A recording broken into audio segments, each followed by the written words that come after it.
마태복음 9장 12절과 13절 말씀을 함께 읽겠습니다. 마태복음 9장 12절과 13절 말씀 함께 읽겠습니다. 예수께서 들으시고 이르시되 건강한 자에게는 의사가 쓸데없고 병든 자에게라 쓸데있느니라. 너희는 가서 내가 긍휼을 원하지 아니하노라 하신 뜻이 무엇인지 배우라. 나는 의인을 부르러 온 것이 아니요 죄인을 부르러 왔노라 하시니라. 아멘. 이 당시의 상황이 예수님께서 지나가다가 이 마태라는 이 세리가 있었는데 나중에 예수님의 제자가 되는 사람이죠. 마태를 부르셔서 또 그의 집에서 함께 먹고 마시는 어떤 식사의 자리를 함께 할 때 바리새인들이 그 제자들을 보고서 뭐라고 얘기했냐면, 너 선생은 세리와 죄인들과 함께 먹는 사람이냐, 이런 식으로 비아냥거리죠. 그 당시에 어떤 관습은, 이렇게 마이크 소리가 너무 큽니다. 그 당시의 관습은 그 유대인들이 죄인들과 함께하는 것이 엄격하게 금지되어 있었어요. 그게 뭐냐면 율법의 관습이거든요. 율법은 죄인과 그렇지 않는 사람을 구별합니다. 예를 들어서 레위기에 나와 있는 율법 같은 걸 보면 조그만한 질병에 걸려도 다 격리시켜 버려요. 그러니까 그 사람은 얼마나 서럽겠습니까? 치료를 받고 도움을 받아야 되는데 병자와 병자가 아닌 사람, 심말하면 병자라는 것도 하나의 죄의 어떤 결과로 취급하는 것이죠. 그래서 엄격하게 그걸 구별해서 차별하고 무시하고 격리시키는 어떤 그런 아주 엄격한 율법 아래 있었던 상황이기 때문에 이 죄인들과 함께 어울리는 것이 굉장히 의아스러웠던 것이죠. 근데 예수님은 놀랍게도 항상 이 세리와 죄인들, 심지어 창녀들이, 또 나쁜 짓거리 한 사람들이 예수님과 함께 어울려 있었고 항상 식사도 함께하고 모든 걸 함께 했다는 것이죠. 그것이 여러분 사람들에게는 굉장히 이상하게 비춰졌지만 이게 하나님 나라에서는 이상한 것이 아니었던 것이죠. 하나님 나라에 대해서 예수님이 처음에 이 복음서를 보면 이렇게 선포하셨죠. 때가 차고 하나님 나라가 가까웠으니 회개하고 복음을 믿어라. 하나님 나라가 임했다라고 예수님이 말씀을 하시죠.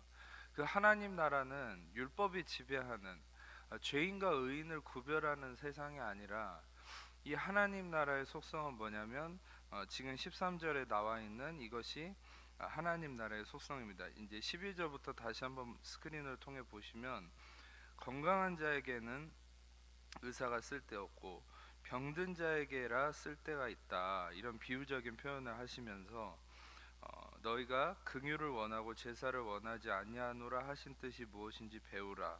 그리고 핵심을 얘기하시죠. 나는 의인을 부르러 온 것이 아니요 죄인을 부르러 왔노라. 이 말씀을 하셨는데, 실상 여기서 중요한 의인과 죄인의 의미가 중요합니다. 여기서 얘기하는 의인이라는 의미는 뭐 우리가 예수님 안에서 의로워졌다라는 어떤 그런 의미의 의인이라고 얘기하기는 어렵습니다.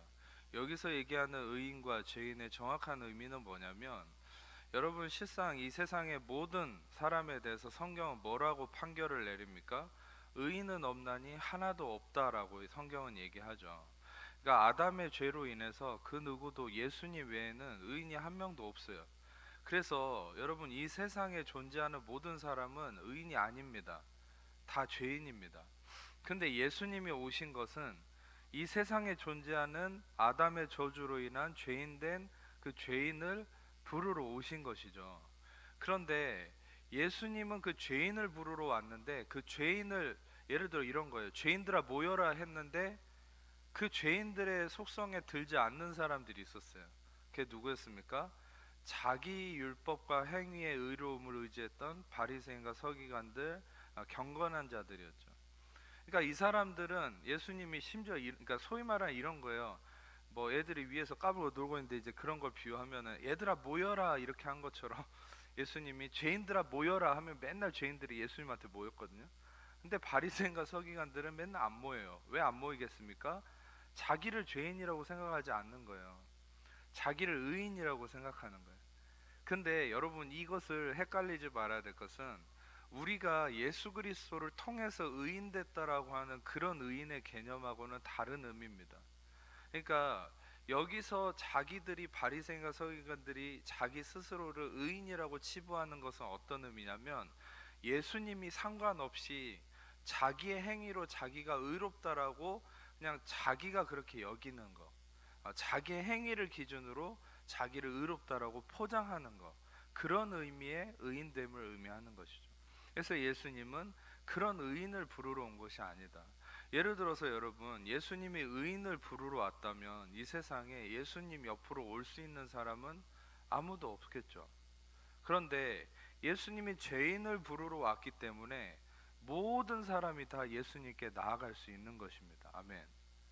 그런데 여러분, 많은 이 당시의 사람들이 둘로 나눠졌단 말이에요. 여러분, 지금도 마찬가지입니다. 저는 어떤 면에서는 이 하나님의 자녀들이 그리스도를 믿고 이미 의롭게 되었지만 지금도 마음이 둘로 나눠져 있다고 생각해요. 어떤 사람들은 정말 이 죄인들의 마음의 고백, 예수님을 가까이 하는 사람들이 있고, 어떤 사람들은 예수님과 멀리 있는 사람들이 있어요. 근데 여러분, 예수님과 가까워져 있느냐 멀리 멀어져 있느냐의 기준이 뭐냐면, 그게 바로 나 자신이 기준이에요.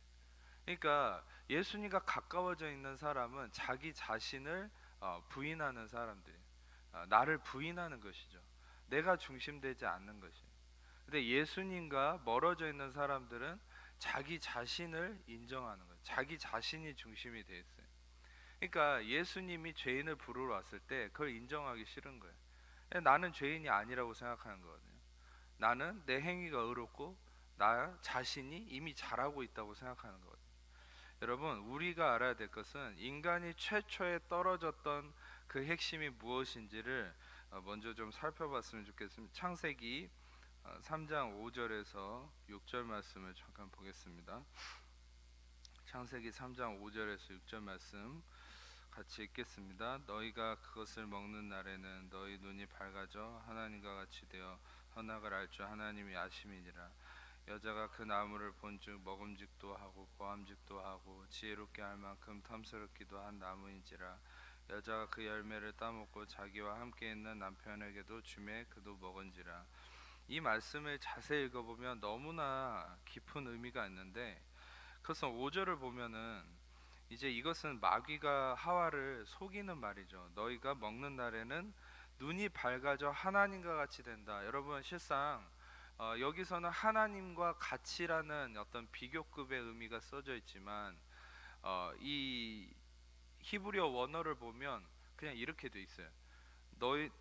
네가 이걸 먹으면 너는 하나님이 될 거야라고 얘기하는 거예요. 그러니까 그냥 하나님이 된다라고 얘기를 하는 거예요. 중요한 것은 여러분, 이 다음에 여자가 그 나무를 보니까 어떤 형태였다라고 성경은 얘기합니까?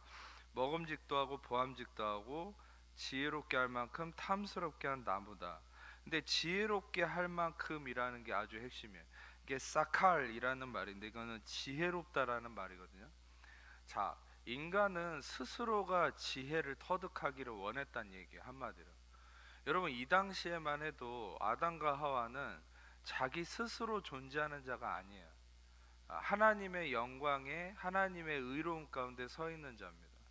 그러니까 스스로의 지혜로 살아가는 자가 아니라는 것이죠. 하나님의 지혜가 이들을 다스리고 있었죠. 그런데 중요한 것은 그 하나님의 지혜를 벗어난 자기의 지혜를 추구하고 싶어 했던 것이고, 두 번째는 뭐냐면 탐스럽다라는 말이 나오죠. 이거는 타와라는 말인데 이게 어떤 감정을 나타내는 말입니다. 무슨 말이냐면 하와가 선악과를 보고 느낀 감정, 이게 타와라는 히브리어인데 이게 탐스럽다라는 이 의미거든요. 근데 이게 어떤 감정이냐면 이게 바로 탐욕, 욕심, 정욕이에요. 자, 여러분, 우리가 알고 있는 이 신약에서 나오는 우리가 소위 말하는 러스트, 정욕의 세 가지 의미가 있죠. 육신의 정욕과 안목의 정욕과 이생의 자랑. 이 세 가지에게는 아버지의 사랑이 있지 않다라고 성경은 얘기하잖아요. 근데 이 정욕이 어디서 시작됐냐면 바로 이 탐스러움에서 시작됐어요. 근데 이 하와가 선악과를 보고 느끼는 감정, 이 탐스러움이 단순한 탐스러움이 아니라 이 감정은 어떤 감정이겠습니까? 깊이 있게 묵상해 보면 이것은 내가 하나님이 되고자 하는 감정인 것이죠. 여러분, 모든 사람들은 하나님이 되고 싶어요. 그게 여러분 육신의 속성이에요. 그러니까 여러분들이 예수님을 믿고 예수님이 구세주가 돼 있어도 여러분이 육신을 입고 있는 이 육신, 이 살덩어리 플래시, 이 사륵스라고 하는 이 육신의 시스템이라는 게 뭐냐면, 이 육신은 날마다 나를 하나님의 자리로 들어 올리려고 하는 것이에요. 그래서 우리는 믿음의 싸움이라는 것은 뭐냐면, 예수님이 나의 중심이 되고 나는 변두리에 밀려나는 것이죠. 아멘. 예. 그런데 우리 육신은 날마다 이 하와가 동일하게 겪은 것처럼 이 하나님의 자리에 서려고 하는 거예요. 여기서 한번 멈춰서 조금 신학적인 얘기를 해드리자면, 어떤 분들이 이 하와가 왜 완벽하게 아담과 함께 하나님께 지음을 받았는데 죄의 유혹을 받을 수 있을까? 예수님은 죄의 유혹을 받았어도 이겼는데 이 인간은, 아담과 하와는 왜 죄의 유혹을 이기지 못했을까? 그것을 가장 정확하게 신학적으로 어거스틴이 정의한 바가 있습니다. 그것은 뭐냐면, 아담과 하와의 최초의 상태는 어떤 상태였냐면 able to sin이라는 상태라는 거예요. 그것은 뭐냐면, 이제 어거스틴은 총 4단계로 이것을 나눠놨는데 그의 어떤 저서에 의하면 이것을 4단계로 나눴어요. 처음에는 able to sin, 이것은 죄를 지을 수 있는 단계다라는 거예요. 죄를 지을 수 있는 단계로서 아담과 하와가 죄를 지었죠. 죄를 짓고 나서 그 다음에 인간은 어떤 상태가 됐냐면 not able not to sin의 상태가 된 거예요. 그것은 죄를 짓지 않으면 안 되는 상태가 된 거예요. 그러니까 무조건 죄를 짓는 삶을 사는 겁니다, 인간은. 그런데 예수님이 오시고 나서 예수 그리스도를 통해서 죄 사함 받고 새로워진 사람들은 어떤 사람들입니까? able not to sin의 상태가 되는 거예요. 그것은 뭡니까? 죄를 안 지을 수 있는 상태가 된 것이죠. 우리는 죄를 다스릴 수 있는 상태가 된 것입니다. 아멘. 예, 마지막으로 우리가 부활된 육신을 입고 이제 새롭게 예수님이 재림하실 때 새로운 부활된 육체를 입었을 때, 그리고 법적 상태라고 얘기해요. 우리를, 그것은 unable to sin이라고 얘기해요. 이거는 죄를 아예 지을 수 없는 상태다. 자, 그런데 로마서 6장을 보면 바울은 우리가 죄를 지을 수 없는 자라고 법적 상태를 얘기하거든요. 그러면 성도의 상태는 뭘까요? 성도들은 죄를 짓지 않습니까? 그런데 죄를 안 지을 수도 있거든요. 성도들의 나아가야 될 방향은 뭐냐면 법적 상태 안에서 현실의 3번, 즉 able not to sin의 상태를 살아가는 거예요. 그러니까 우리의 인식이 뭐로 바뀌어야 됩니까? 우리의 인식은 우리는 죄를 지을 수 없는 자라는 확신이 점점 안에 일어나야 돼요. 그리고 죄를 지을 수 없는 자라는 확신 속에서 3번의 삶, 즉 죄를 짓지 않는 삶, 죄를 짓지 않을 수 있는 삶을 살아가는 것이 우리의 삶이다라는 것이 어거스틴의 정의죠. 그러니까 여러분, 중요한 것은 우리의 법적 상태, 우리의 정확한 법적 상태는 죄를 지을 수 없는 자입니다. 그런데 우리는 죄를 지을 수 없는 자라는 믿음이 부족하기 때문에, 또 그 그리스도 안에서의 복음의 진리의 확신이 부족하기 때문에 아직도 육신적 시스템에, 또 율법적 성향에 어떤 영향을 받기 때문에 여전히 옛사람의 습관이 일어나는 것뿐이지, 여러분들이 실질적으로 계속 어떤 죄에 묶여있는 삶은 아니라는 것이죠. 예수님 안에서 여러분들은 법적으로는 죄를 지을 수 없는 사람이 된 것이에요. 아멘. 여러분들은 죄를 지을 수 없는 사람으로서 죄를 짓지 않을 수 있는, 죄를 안 지을 수 있는 사람이 된 것입니다. 아멘. 어디서 어디로 바뀐 겁니까? Not able not to sin. 죄를 맨날 지을 수밖에 없는 상태에서, 죄를 지을 수 없는 법적 상태 안에서 죄를 짓지 않을 수 있는 사람이 된 것도 되게 어렵죠, 말이. 어찌됐든 여러분들은 죄를 안 지을 수 있어요. 여러분들은 법적으로 죄를 지을 수 없는 사람이에요. 여러분들은 완전히 의인 됐어요. 그것이 예수 그리스도로 말미암은 것인데, 그 전에 인간은 죄를 지을 수 있는 상태였다는 거예요. 그리고 어떤 신학교 교수님이 구약의 교수님이 얘기한 바인데, 그것은 뭐냐면 이 에덴 동산에서는 아주 심오한 말인데, 에덴 동산에서는 무언가를 지켜야 될 무언가가 있었다라는 것이죠. 에덴 동산에서 지켜야 될, 수호해야 될 무언가가 있어야 됐다라는 것이. 그것이 뭐냐면 인간의 그 어떤 잘못됨을 지켜줘야 되는 부분이 있었다. 그러니까 인간이 어떤 면에서는 하나님이 완전하게 창조를 했지만, 그 아담과 하와는 예수님만큼 완전한 것은 아니고 그들은 죄를 지을 수 있는 상태였다라는 거예요. 그래서 그 아담과 하와의 상태를 이용해서 마귀는 유혹을 했을 때 그 가장 큰 유혹이 뭐였습니까? 그것이 하나님이 된다라는 것이죠. 그 육적 시스템이 지금도 이어져서 우리는 하나님이 되는 것에 가장 큰 탐욕을 느낍니다. 실상 우리가 육신의 정욕과 안목의 정욕과 이생의 자랑, 뭐 이 세상에서 추구하는 돈, 명예, 권력, 이런 것들이 실상 추구하는 바 최종 목적지가 무엇입니까? 그것은 하나님의 자리에 오르는 것이죠. 그것이 바로 인간에게서 시작된 최초의 그 죄악의 본성인 것이에요. 그래서 여러분, 우리가 이것으로 봤을 때, 여러분 이것 자체로만도 봐도 인간이 무엇을 갈망하고 있습니까? 인간은 자기 스스로가 지혜롭고 의인이 되기를 원했다는 거예요. 근데 예수님이 오셨을 때는 어떻게 하시길 원했어요? 죄인들을 예수님이 의인 되게 하시기 위해서 오셨죠. 그런데 자기 스스로가 의인이라고 고백하고 의인 되기를 원했고, 자기 지혜와 자기의 선함과 자기의 경건함으로 서기를 원했던 많은 사람들은 예수님을 싫어했어요. 그 유대인들은. 그래서 갈린 거예요. 죄인과 세리들은 이미 자기들이 부인된 상황이었죠. 그 죄에 깔려서 새로운 빛을 갈망하고 있던 상황이었는데, 이 예수님을 통해서 새로운 빛을 맛보고 온전한 삶을 경험하게 된 것이, 그게 요한복음 말씀을 잠깐 보겠습니다. 요한복음 1장 9절에서 14절, 요한복음 1장 9절에서 14절을 함께 같이 읽겠습니다. 참 빛 곧 세상에서 와서 각 사람에게 비추는 빛이 있었나니 그가 세상에 계셨으며 세상 그로 말미암아 지은 바 되었으되 세상이 그를 알지 못하였고 자기 땅에 오매 자기 백성이 영접하지 아니하였으나 영접하는 자 곧 그 이름을 믿는 자들에게는 하나님의 자녀가 되는 권세를 주셨으니 이는 혈통으로나 육정으로나 사람의 뜻으로 나지 아니하고 오직 하나님께로부터 난 자들이니.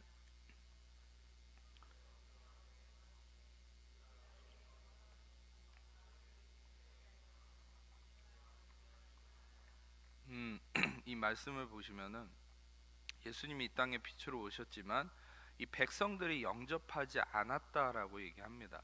왜 이 백성들은 영접을 하지 않았을까요? 진리가 왔습니다. 참된 빛이 왔고 참된 생명이 왔습니다. 왜 영접치 않았을까요? 그게 바로 인간의 본성이에요. 내 자리를 뺏기기 싫은 거거든요. 내가 이미 하나님이 되어서 하나님처럼 살고 있는데 하나님의 그 메시아인 그리스도의 자리를 내어드리기가 싫은 것이죠. 그래서 바리새인과 서기관들은 예수님을 죽인 겁니다. 이 예수님이 바로 우리에게 진정한 하나님의 뜻과 의를 주실 분임을 알지 못했던 것이죠. 왜 알지 못합니까? 그들은 눈이 가려져 있었기 때문이에요. 여러분, 우리가 진짜 눈이 가려져 있는 것은 예수님이 얘기한 것처럼 맹인이어서 눈이 안 보이는 사람이 눈이 가려진 게 아니라 자기 자신에게 묶여서 자기 자신밖에 보이지 않는 사람이 진짜 맹인인 거예요. 이 세상에는 예수 믿는 사람 중에서도 맹인이 많아요. 그 맹인이 뭡니까? 내가 중심된 사람이 즉 맹인인 것이에요. 여러분, 우리는 그런 의미에서 하루에도 어떤 면에서는 내가 중심이 됐다가 예수님이 중심이 됐다가 왔다 갔다 하는 상황이 있겠죠. 그런 면에서 우리는 끊임없이 예수님의 빛을 갈망하고 그분의 손에 붙들려야 된다는 사실입니다. 아멘. 우리가 한 번 은혜 받았다고 해서, 한 번 뭐 말씀에 좀 은혜 받았다고 해서 계속 내가 앞길을 잘 갈 수 있는 것이 아니에요. 시편에서도 다윗은 뭐라 얘기했습니까? 주의 말씀은 내 발의 등이요 내 길의 빛이라고 그랬죠. 그것은 어떤 의미냐면 말씀이 한 걸음을 걸어갈 수 있는 그 앞에 한 걸음밖에 비춰줄 수 없는 거라는 거예요. 우리는 인생 전체를 볼 수가 없어요. 우리는 날마다 육신 때문에 눈이 수시로 가려집니다. 그래서 우리는 늘 예수님이 필요한 것이에요. 아멘. 늘 구원자가 필요해요. 구원자를 통해서 가려진 눈이 벗겨져야 돼요. 그래야 우리는 맹인들처럼 헛된 곳에 헛발질하지 않고 올바른 길을 갈 수 있어요. 왜 시편 23편에 목자가 푸른 초장에 그 양을 누이고 먹이고 이런 아름다운 모습이 시편 23편에 쓰여져 있다가 아래절에 내려가면은 왜 사망의 음침한 골짜기에 해를 받을 것을 얘기합니까? 그것은 양이 그래요. 바로 우리 양 같은 우리라는 존재, 우리는 다 양 같아서 각기 제 갈 길로 갔다고 그러죠. 이사야서. 우리는 양 같아 가지고요, 눈이 가려져서 자기밖에 모르고 자기밖에 안 봐요. 목자를 봐야 되는데, 그러니까 자기 맘대로 가다가 사망의 음침한 골짜기에 빠지는 거예요. 근데 복음은 무엇입니까? 사망의 음침한 골짜기로 갈지라도 주의 지팡이와 막대기가 나를 안위하시고 나를 이끄신다는 거예요. 아멘. 우리의 실수에도 불구하고 그분의 선하심과 인자하심이 평생에 나를 따르고 인도하시는 것이 바로 복음의 진리라는 것이. 아멘. 그래서 우리는 그리스도 안에 있으면 안전합니다. 우리는 그리스도 안에서만이 가장 완벽한 자가 되는 것이에요. 이 완벽함에 대한 좀 말을 나눌 때 안타까움은 뭐냐면, 아담과 하와는 이미 완벽한 자로 지음을 받았어요. 어떤 면에서 인간으로서는 그는 하나님은 아니었지만 하나님의 생기와 하나님의 형상을 이어받은, 또 하나님의 권세를 이어받은 그런 능력 있는 자였어요. 그런데 그 아담과 하와는 하나님과 같은 존재였는데, 제가 매번 나누는 말씀이지만 마귀가 이 부분을 속입니다. 잘 들으세요. 아담과 하와는 이미 하나님 같은 존재예요. 왠지 아세요? 이 땅을 정복하고 다스렸거든요. 모든 동물을 일컫는 것마다 이름이 되고 그의 입술의 권세로 이 땅의 모든 걸 다스렸거든요. 아담과 하와가 여러분 손짓 발짓으로 하지 않았어요. 입으로 말하는 것마다 그대로 된 것이에요. 입술에 어마어마한 권세가 있었습니다. 여러분, 그래서 우리에게 하나님이 성령을 통해 방언을 주신 거예요. 그것이 바로 성령의 표징이죠. 여러분, 우리가 알아야 될 것은 율법이 임했을 때 금송아지를 통해서 레위인들을 통해 3,000명이 죽었거든요. 근데 성령의 똑같은 오순절입니다. 똑같은 신약의 오순절날, 여러분 그날에 성령이 임했을 때 모두가 방언을 받고 성령의 말을 하고 3,000명이 회개하고 돌아온 역사가 나타났죠. 할렐루야. 여러분, 입술의 권세를 회복시키는 놀라운 의미를 나타낸 거예요. 여러분, 방언을 주신다는 것은 단순한 해계망측한 어떤 기적을 얘기하는 것이 아니에요. 이 방언이라는 것은 어떤 의미냐면 바로 하나님이 다시금 아담에게 주셨었던 그 입술의 권세를 우리 혀를 통해서 회복하는 것을 나타내는 것이에요. 어떤 의미에서는 여러분들이 다 방언을 받기를 축복합니다. 방언 기도만큼 능력 있는 기도가 없어요. 여러분들이 다 방언을 받으신 분들은 방언을 가지고 더 기도를 많이 하시기를 축복합니다. 근데 어찌됐든 여러분, 우리에게는 입술의 권세가 있었어요. 근데 아담과 하와가 무엇에 속았습니까? 네가 하나님처럼 된다가 아니라 너는 엘로힘이 될 거다라고 히브리어로는 얘기하고, 네가 엘로힘이야, 네가 하나님이 될 거야. 그래서 인간은 이미 하나님 같은 존재였지만 하나님이 또 되려고 한 거죠. 여러분, 지금도 마찬가지예요. 여러분, 그것이 바로 율법적 오류에 빠지는 거. 뭐냐면, 여러분들은 이미 예수님이 세례 받으실 때 하나님께 음성을 들은 것처럼 너는 내 기뻐하고 사랑하는 아들이다 라고 말씀하시고, 여러분들은 이미 여러분의 행위와 상관없이 하나님에게 있어서 하나님이 기뻐하시고 사랑하는 아들입니다. 아멘. 그런데 마귀가 맨날 여러분한테 뭐라고 속이는 줄 아세요? 네가 이걸 해야, 네가 저걸 해야, 네가 그걸 안 해야만 하나님 널 기뻐하고 사랑할 거야. 조건을 단단 말이에요. 여러분, 우리에게 있어서 조건은 이미 예수 그리스도의 피 흘림을 통해 다 만족함이 이루어졌습니다. 아멘. 그런데 마귀는 또 다른 조건을 제시한다는 거예요. 그것이 예수님이 40일 금식하고 광야에서 시험 받을 때 적나라하게 드러난 것이죠. 마귀가 3번의 시험을 할 때 예수님에게 뭐라고 언급했습니까? 네가 하나님의 아들이거든, 아들이거든, 아들이거든. 무엇을 빼먹었습니까? beloved라는 말을 빼먹었어요. 하나님은 예수님에게 너는 내 사랑하는 아들이요 기뻐하는 자라고 그랬는데, 마귀는 뭐라고 예수님에게 유혹합니까? 네가 하나님의 아들이거든 뛰어내려봐라. 네가 하나님의 아들이거든 이걸 해봐라. 여러분 지금도 마찬가지예요. 마귀는 세상을 통해서 우리에게 조건을 제시합니다. 네가 하나님의 아들이거든. 또 네가 하나님의 아들이 되기 위해서, 네가 잘 되기 위해서, 복 받기 위해서, 네가 저기 뭔가 사랑받기 위해서, 그게 가장 악한 것이죠. 어떤 면에서는 부모가 자녀를 교육할 때 제일 악한 교육 중에 하나가 네가 이걸 해야 사랑받을 거야, 네가 이걸 해야 칭찬받을 거야, 이런 식의 조건부. 아니요. 여러분 성경적 교육은 뭐냐면 먼저 무조건적 사랑이 부어졌을 때 그 사랑과 은혜를 통해서 사람은 바뀌게 돼 있습니다. 아멘. 예. 그러나 그 사랑과 훈계는 다른 것이죠. 적당한 논리와 근거를 통해서 적절한 징계와 훈계는 필요한 것이에요. 그러나 중요한 것은 무조건적인 은혜와 사랑이 바로 하나님의 방법인 것이에요.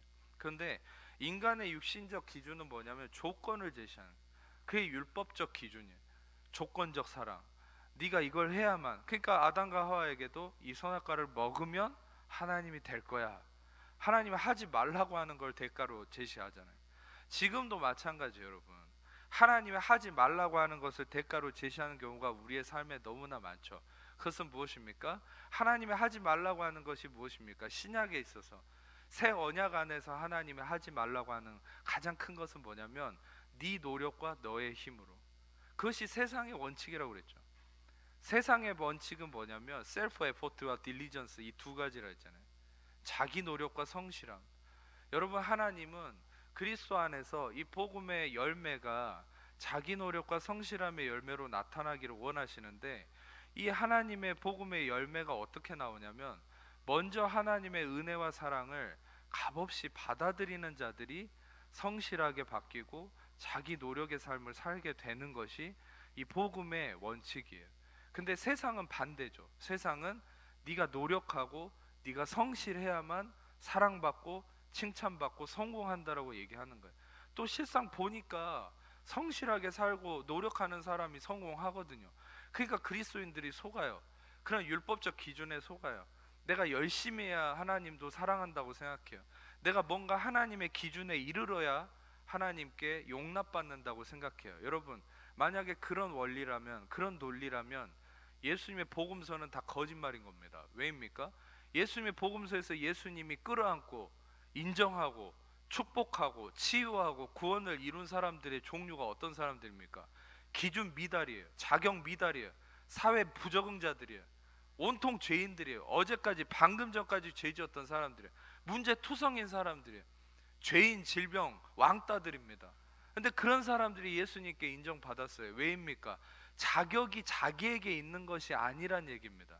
자격은 오직 예수 그리스도의 은혜에만 자격이 있는 것이에요. 자격이 우리에게 있는 것이 아니라, 그 자격의 기준이 나에게 있는 것이 아니라 예수 그리스도 그분에게 기준이 있어서 여러분 누구든지 가도 된다는 것이. 아멘.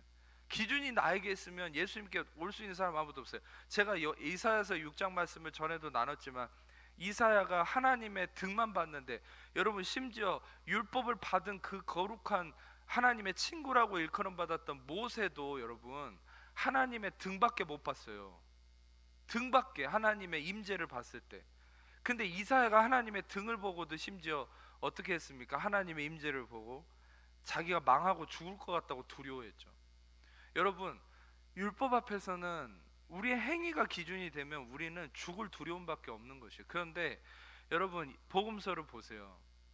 이 하나님이신 예수님이 이 땅에 오셔서 이 가장 대표적인 사건이 혈루증을 앓은 여인이 12년 동안 하혈을 하는 이 혈루증 앓은 여인이 정말 저 예수님의 옷자락만 붙잡아도 살겠다는 간절한 마음으로 옷자락을 딱 붙잡았는데 그 즉시 혈루의 근원이, 피의 근원이 말라버렸죠. 그리고 치유함을 입었는데 그 순간 어떻게 했습니까? 예수님이 돌아보셨죠. 왜 돌아보셨을까요?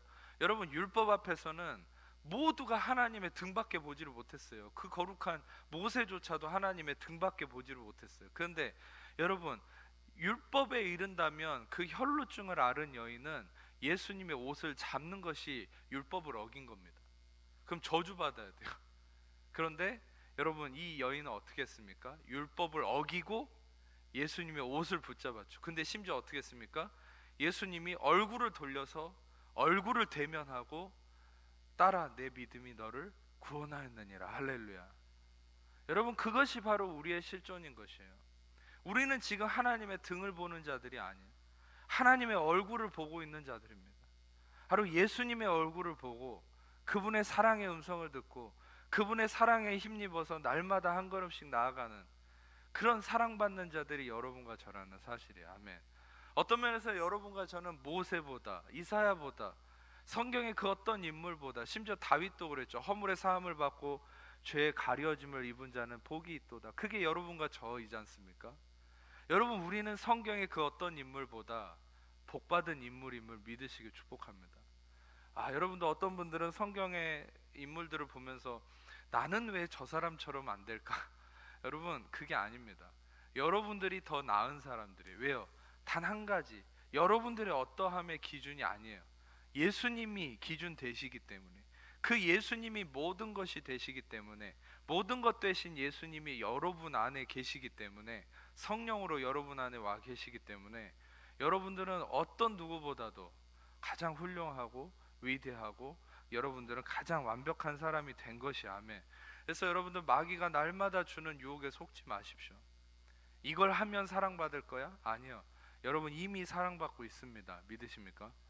여러분, 이걸 하면 하나님이 너를 용서하실 거야? 아니요. 여러분, 이미 용서받았습니다. 예수의 피로 이미 용서받았습니다. 아멘.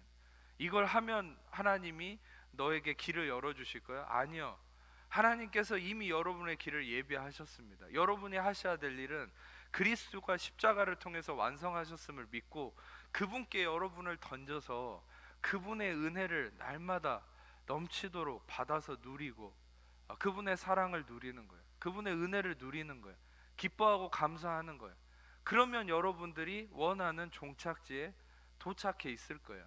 오히려 배를 타고 험난한 풍랑을 밤새도록 노를 저어서 앞으로 가려 했던 제자들은 한 걸음도 나아가지 못했죠. 그런데 예수님이 일어나셔서 풍랑을 향해 잠잠하라 했을 때, 또 그 예수님과 함께 했을 때 제자들은 자기가 노력해도 하지 못했던 종착지에 예수님이 일어나셔서 도착지에 다다르게 된 것이죠. 여러분, 우리의 인생은 우리의 힘으로 살아갈 수 없습니다. 여러분, 어떤 면에서는 우리의 세상적 관점이 우리를 너무 속이죠. 그건 뭡니까? 돈 잘 벌고 노후를 잘 대비하면 우리가 성공했다라고 생각하잖아요. 아니죠. 여러분, 노후를 대비하고 살 집이 있고 뭐 자녀가 문제가 없고 그러면 여러분들이 근심이 없을 거라고 생각합니까? 인간의 육신은 끊임없는 근심과 염려와 걱정을 물어다 줘요. 그 흥부가 박씨를 가지고 뭐 좋은 걸 물어다 주듯이 인간의 육신은 반대로 근심을, 두려움을 물어다 줘요. 환경적으로는 부족한 게 없는데 항상 문제를 갖고 와요, 육신은. 그러니까 물질적인 것으로는 해결이 안 나와요, 우리 인생은. 여러분, 그래서 진정한 인생의 성공은 어디에 있냐면, 우리가 진정으로 어떤 환경에 처하든지 예수 그리스도를 통해서 참된 안식함이 있을 때, 참된 평안함이 있을 때, 그때 여러분들의 삶은 정말 돛을 달고 여러분 그 바람이 여러분 소망의 이 항구로 인도한다는 사실이에요. 아멘. 여러분들의 노력함이 아닙니다. 하나님의 은혜로 인도함을 받는 것이 하나님의 역사하심의 기준이죠. 마지막으로 말씀을 좀 같이 보고 싶은데, 한 가지 일화가 있습니다. 이것은 이제 조금 더 다른 측면으로 넘어가서 예수님께서 죄인을 부르러 오셨고 죄인과 함께 어울리셨는데, 또 다른 예로 가장 큰 실수를 했던 한 인물이 등장을 합니다. 그것은 누구냐면 여러분도 잘 아는 베드로가 등장을 해요. 그것은 뭐냐면, 그것도 심지어 베드로가 성령 받고 변화된 상황 속에서 예루살렘 교회 최고의 리더라고 불려지는 상황 속에서 베드로는 아주 큰 실수를 하죠. 그것이 갈라디아서 2장 11절부터 16절 말씀인데 잠깐 같이 보겠습니다. 한 절씩 저부터 읽겠습니다. 게바가 안디옥에 이르렀을 때 책망받을 일이 있기로 내가 그를 대면하여 책망하였노라.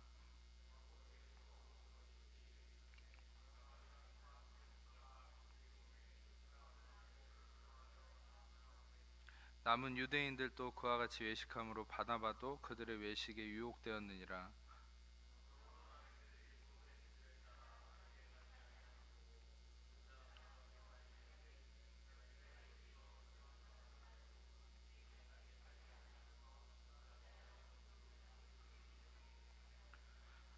우리는 본래 유대인이요 이방 죄인이 아니로되 사람이 의롭게 되는 것은 율법의 행위로 말미암음이 아니요 오직 예수 그리스도를 믿음으로 말미암는 줄 알므로 우리도 그리스도 예수를 믿나니 이는 우리가 율법의 행위로서가 아니고 그리스도를 믿음으로써 의롭다함을 얻으려 함이라. 율법의 행위로서는 의롭다함을 얻을 육체가 없느니라. 아멘. 이 상황이 너무나도 극명하게 예수님의 어떤 상황과 대조되지 않습니까? 예수님은 죄인들과 세리들과 같이 어울려서 식사하고 먹고 마시는데, 이거를 보고 배우고 그 자리에 함께 먹고 마셨던 베드로가 나중에 이방인들하고 식사를 하다가 유대인들이 오니까 그 자리를 피해서 얼른 도망간 거예요. 그걸 바울이 본 거예요. 근데 바울이 올곧은 사람이거든요. 이 사람은 타협이 없거든요. 그러니까 바울은 이제 예수 믿는 지 얼마 되지도 않았는데 이제 완전히 뜨근뜨근한 사람인데 보니까 이게 아니거든요. 그러니까 바울이 베드로를 엄청나게 책망한 거죠. 무엇을 책망했습니까? 네가 왜 외식해서 행하느냐? 네가 행하는 것이 지금 율법의 행위로 인한 것이 거를 알지 못하냐고. 바로 너희가 은혜로 인해서 구원함을 입었는데 그 은혜로 이방인과 유대인의 차별이 있을 수 있겠냐? 근데 너는 여전히 성령 받고 기둥 같은 사람이고 은혜의 사람이라고 하면서 너는 여전히 유대인들을 두려워해서. 유대인들을 왜 두려워했습니까? 율법에는 이방인과 유대인들이 같이 식사하면 안 되거든요. 그러니까 유대인들이 오니까 얼른 도망간 거예요. 베드로는 사람을 두려워한 거죠. 율법에 매여 있으면 사람을 두려워하게 돼 있어요. 그러니까 사람을 두려워서 얼른 도망간 거죠. 그것을 이 바울이 책망을 한 것이에요. 근데 이 말씀에서 핵심이 되는 단어가 있는데 그것은 갈라디아서 2장 14절에 나는 그들이 복음의 진리를 따라 바르게 행하지 아니함을 보고. 복음의 진리를 따라, 그러니까 베드로가 율법적 의식에 갇혀서 이 유대인들이 오는 것을 보고 도망갔다는 게 뭐라는 겁니까? 지금 복음의 진리를 따라 행하지 않았다는 거예요. 다시 말하면 이 복음의 진리가 무엇인지가 문맥적으로 16절에 나와 있죠. 복음의 진리의 핵심이 무엇입니까? 율법의 행위로 말미암은 것이 아니라 믿음으로 의롭게 되는 것이 복음이다라고 성경은 얘기하는 것이죠. 바울은 여기에 핵심을 두고 있는 거예요. 사람이 의롭게 되는 것은 율법의 행위에 있는 것이 아니다. 베드로, 네가 유대인들을 피해서 그렇게 도망가면 네가 그렇게 했다고 의로워질 줄 아니? 넌 그렇게 해도 의로워질 수 없다, 이 말이에요. 너는 이미 예수님을 믿음으로 의롭다함을 얻었는데 왜 유대인들을 두려워하느냐, 이 말이에요. 여러분, 아직도 우리 안에 율법적 의식이 있다면 어떤 면에서는 그것이 우리로 하여금 자꾸 예수님과 멀어지게 하는 것이에요. 이 베드로는 어떤 사람입니까? 부연 설명 드렸듯이 아주 놀라운 사람이죠. 많은 사람들이 베드로의 그림자라도 닿게 하려고, 그림자라도 닿으면 사람이 죽었다 깨어날 거라는 이 소망을 가질 정도로 능력이 충만했던 사람이거든요. 여러분, 그런데도 이 베드로가 아직 율법적 의식이 갇혀 있는 거예요. 여러분, 이 말씀을 듣고 우리가 경각심을 가져야 될 건, 여기서 신학생이든 엄청 영적 도전을 많이, 영적인 체험을 많이 하셨든 공부를 많이 하신 분이든 또 저처럼 많은 것을 알고 있는 사람이든 깨달았던 사람이든 간에 육신을 입고 있는 사람이면 누구든 베드로처럼 실수할 수도 있다라는 것이에요. 그래서 우리는 날마다 복음 안에 깨어 있어야 된다는 사실이. 아멘. 루터가 얘기한 것처럼 날마다 자기 자신에게 복음을 선포해야 된다. 내가 날마다 복음을 들어야 된다. 왜냐? 그 복음을 육신으로 말미암아 잊어먹는다는 거예요. 베드로는 몰랐겠습니까? 근데 육신으로 인해서 순간 약해진 거죠. 여러분, 우리의 연약함을 인정하고 날마다 예수님의 은혜를 사모하셔야 됩니다. 아멘. 우리는 이만하면 됐어 라는 것이 아니죠. 여러분들에게 제가 스크린에는 보여드리지 못했지만 요한복음 1장 16절을 잠깐 한번 보시겠습니다. 요한복음 1장 16절, 이 말씀이 너무 중요하니까 다시 한번 좀 설명을 드리고 싶어요. 요한복음 1장 16절 성경 찾으신 분들만 잠깐 읽겠습니다. 우리가 다 그의 충만한 데에서 받으니 은혜 위에 은혜로라. 이 말씀이 은혜 위에 은혜다. 전에 설명한 적이 있지만 은혜 위에 오버의 개념이 아니라고 그랬죠. 은혜에 은혜가 쌓이는 것이 아니라 은혜 위에 은혜다라는 말은 카리스 안티 카리스라고 해서 이거는 리플레이스의 개념이에요. 은혜가 대체되는 거예요. 여러분, 우리는 2박 3일 동안 수련회 갔다 오고 어느 날 막 세미나 해가지고 하루에 3번씩 설교 듣고 하면은 그날 은혜가 쌓여서 그게 일주일간 효력이 가는 것이 아닙니다. 그날 은혜 받은 거 그 다음날 되면 다 잊어먹어요. 그게 육신입니다. 그게 육신을 입고 있는 우리의 한계예요. 여러분 생각해 보세요. 어제 고기 뷔페 가서 배 터지라고 고기 먹었는데 그 다음날 저녁에 굶으십니까? 안 굶어요. 다 또 먹습니다. 배고프니까. 여러분, 이 육신도 그러는데 영은 더 심해요. 여러분, 말씀은 더욱더 매일 데일리 브레드가 필요한 거예요. 여러분, 그래서 하나님은 매일 새로운 은혜를 주시기 원하는 거예요. 그래서 이스라엘 백성에게 이 만나의 체험, 만나를 주실 때도 여러분, 만나를 안식일 때만 딱 이틀치 거두게 하고 매일같이 그날 분량만 걷게 했잖아요. 근데 사람들이 2, 3일치 걷어간 사람은 어떻게 했습니까? 그 다음 날치는 다 썩어 없어버렸죠. 그러니까 만나는 하나님 주시는 일용할 양식은, 일용할 영적 양식은 그날 먹어야 돼요. 아멘. 우리 병사 형제들 주일날 예배드리고 수요일날 예배드 다가 아니에요. 내일 아침 되면 아침에 말씀 묵상하고 은혜 받아야 돼요, 여러분들이. 안 그러면은 또 세상에 여러분 생각이 묶여서 주일날 설교 들은 거, 수요일날 설교 들은 거 다 잊어먹습니다. 그러면 또 다 잊어먹고 세상 방식대로 살면서 자기가 괴로운 거죠. 괜히 남 탓하지 말고 본인이 말씀 앞에 서서 은혜를 받으세요. 아멘. 뭐 나는 하나님이 군에 왔더니 은혜가 안 오는 것 같아. 역시 군대는 올 곳이 아닌가 봐. 이런 식으로 생각하지 마세요. 여러분, 어디를 가든 사막에 떨어져도 하나님 그날의 양식을 주십니다. 아멘. 여러분, 중요한 것은 여러분들이 하나님의 말씀 앞에 나아가야 돼요. 여러분들이 은혜의 진리 앞에 나아가야 돼요.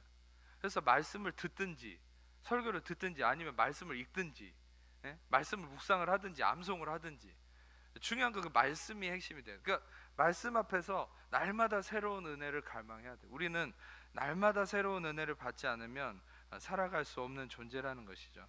여러분들이 아셔야 될 것은 이 말씀을 주신 이가 지금도 여러분 안에 살아 계십니다. 아멘.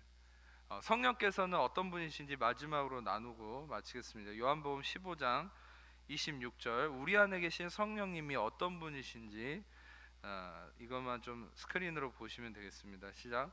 내가 아버지께로부터 너에게 보낼 보혜사 곧 아버지께로부터 나오시는 엘리의 성령이 오실 때 그가 나를 증언하실 것이요. 이 성령께서는 나를 증언한다, 예수님이 얘기하시죠. 마르티리오라는 말인데, 마르티리오, 목격자, 증언하다는 얘기입니다. 그러니까 성령님이 이 성령님만이 가장 정확하게 예수님을 증언할 수 있는 분이에요. 여러분, 제가 여러분들에게 한 가지 힌트 드리고 싶은 것은, 카톨릭은 성상이나 성화를 되게 숭배를 많이 하지만 여러분, 기독교는 전통적으로 성상과 성화를 반대합니다. 근데 저도 그걸 반대하는데 뭐냐면, 성상이나 성화가 예수님에 대한 가장 잘못된 이미지를, 아주 잘못된 인식을 많이 각인시켜 놨어요. 여러분, 예수님은 이렇게 성상에 만들어 놓은 것처럼 이렇게, 여러분 생각해 보세요. 예수님이 저보다 젊다는 게 믿어지십니까? 할렐루야. 제가 36살인데 예수님이 33살에 십자가 지셨는데, 여러분, 예수님, 그 젊은 예수님이, 저도 안 믿겨지시겠지만 때로는 20대라는 말도 가끔 듣거든요. 이런 얘기 할 때만 웃으시네. 근데 여러분, 예수님을 성상 보면은, 어떤 성상 같은 거 보면은 예수님 뭐 50대 60대 할아버지처럼 해놨어, 예수님을. 이거 막 예수님은 항상 비리비리해 보여요. 근데 성경에서 나타난 예수님은 항상 힘이 넘치고 항상 이렇게 앞서 나가셔서 어려운 자들을 이렇게 끌어안으시고 도우시고 에너지가 넘치는 분이거든요. 예수님은 또 젊은 청년이시고. 그러니까 여러분, 중요한 것은 제가 무슨 얘기를 하려냐면, 우리가 세상적 개념으로 예수님에 대한 잘못된 이미지가 많이 쌓여 있는데, 여러분 실상 예수님을 태초 창세 전부터 예수님을 지켜봐온 분이 누구겠습니까? 성령님이죠. 성부, 성자, 성령님은 늘 하나로 연합되어 있는 분이기 때문에 성령님만이 예수님을 아는 가장 정확한 분. 그러니까 여러분 그 성령이 다 여러분 안에 계시죠. 누구든지 그리스도를 주라 고백하면 성령이 다 그 안에 계신다 그랬거든요. 여러분이 실상 아까 얘기했던 방언을 얘기하지 못한다 해도 여러분들 방언은 은사일 뿐이지 여러분이 성령이 있냐 없냐의 판별 기준이 아니에요. 여러분이 방언을 못한다 해도 여러분이 예수님이 믿어진다면, 예수님이 여러분의 죄사함을 이루신 구세주고 부활하셨음을 믿는다면 여러분들은 다 성령님이 계십니다. 아멘. 그럼 여러분 안에 계신 성령님께서 무엇을 통해서 예수님을 가장 정확하게 증언해 주실까요? 하나님의 말씀을 통해서. 그래서 여러분 말씀 가운데 임할 때 늘 성령님께 물으세요. 내 지식으로 말씀을 해석하려고 하지 마세요. 예. 늘 성령님께 구하세요. 성령이 이 말씀의 진리를 깨우쳐 달라고. 제가 여러분들에게 전하는 수많은 진리들, 수많은 히브리어 원어, 헬라어 원어에서 깨닫는 이 진리들을 누구 주석책 보는 줄 아십니까? 무슨 비법이 있는 줄 아십니까? 아니요. 비법은 한 가지밖에 없어요. 성령님께 묻습니다. 성령님이 때가 되면 그걸 계시해서 알려주세요. 그래서 그 진리를 여러분들에게 나눠드릴 수 있는 거예요. 그리고 그것이 성령님이 주신 것이냐 아니냐의 판별 기준이 어디냐면, 그것이 성령님이 주신 것이기 때문에 여러분이 그 말씀을 들을 때 가슴이 뜨거워지는 거예요.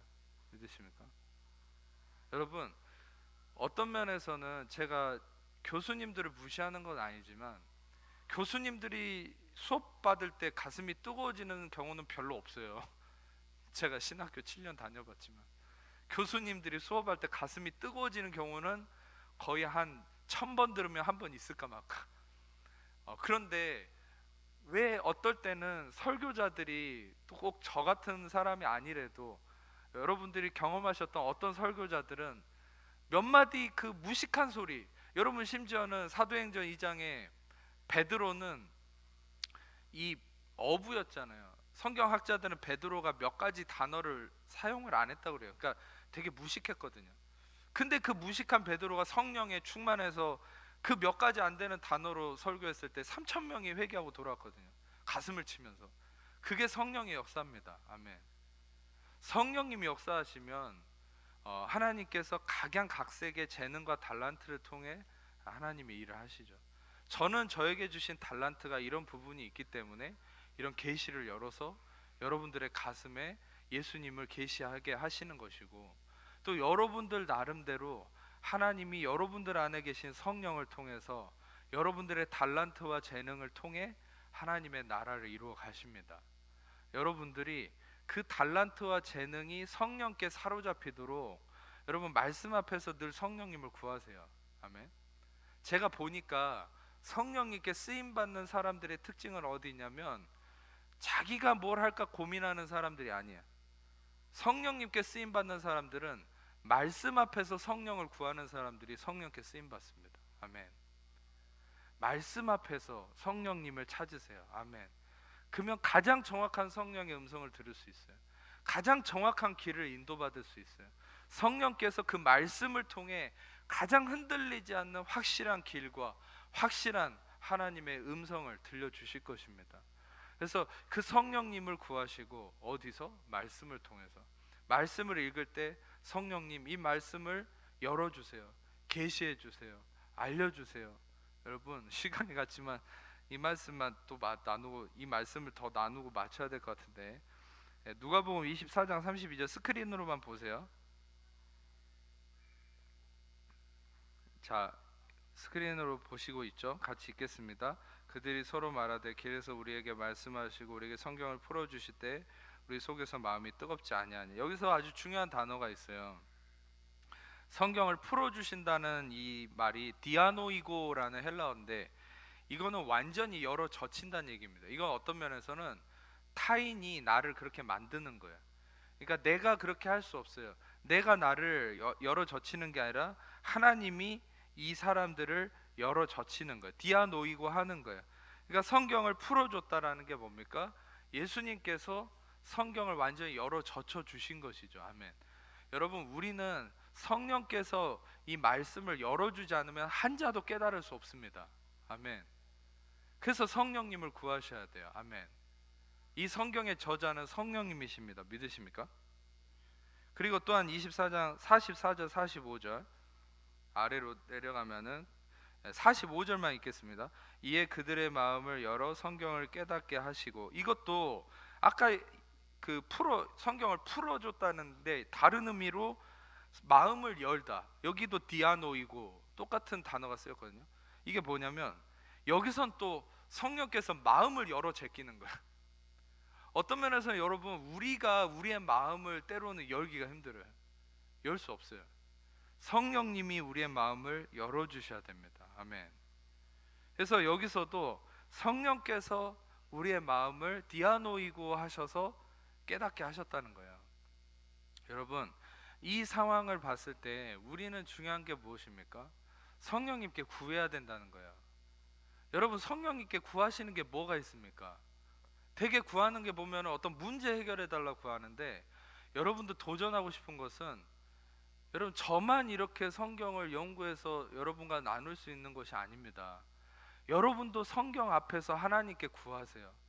말씀을 구하세요. 성령님이 가장 기뻐하는 건 말씀을 구하는 자에게 가장 많은 것을 부어주십니다. 아멘. 여러분, 이것만 나누고 마칠게요. 여러분이 돈을, 어떤 명예를, 권력을, 나의 진로를, 어떤 그 무언가를 구하기 이전에 그 말씀을 보여달라고 구해보세요. 그러면 여러분들이 성령을 통해서 말씀을 깨닫는 만큼 길이 열립니다. 할렐루야. 말씀을 깨닫는 만큼 여러분들의 삶의 재물의 문제가 해결이 돼요. 말씀을 깨닫는 만큼 여러분의 삶의 그 무엇던 문제들이 풀리기 시작할 거예요. 아멘.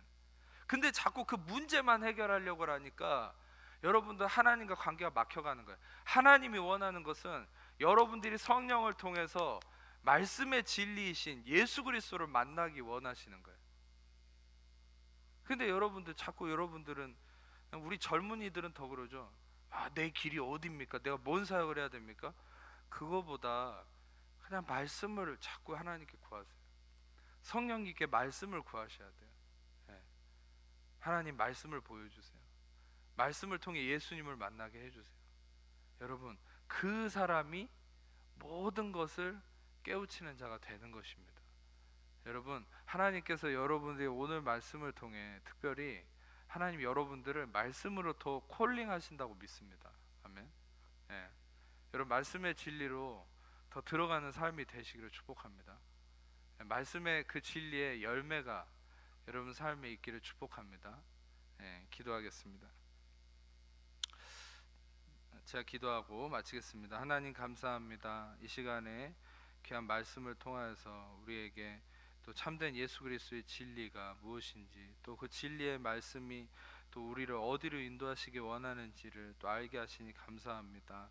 우리가 더욱더 그리스도의 말씀을 갈망하기 원합니다. 이 시간에 설교를 들은 모든 하나님의 자녀들 안에 더 말씀을 향한, 또 말씀이신 예수 그리스도를 향한 뜨거운 갈망과 뜨거운 마음을 성령께서 부어주시고, 또 성령님을 의지함으로 말씀을 더욱더 알기를 원할 때, 그 말씀 속에 예수님을 알기 원할 때 더욱더 진리 되신 예수님을 만나서 참된 놀라운 역사와 기적의 삶이 넘쳐나는, 또 무리를 걸어가는, 정말 이 세상을 다스리고 이 세상에 영향력을 끼치는 모든 귀한 하나님 자녀들 되게 하여 주옵소서.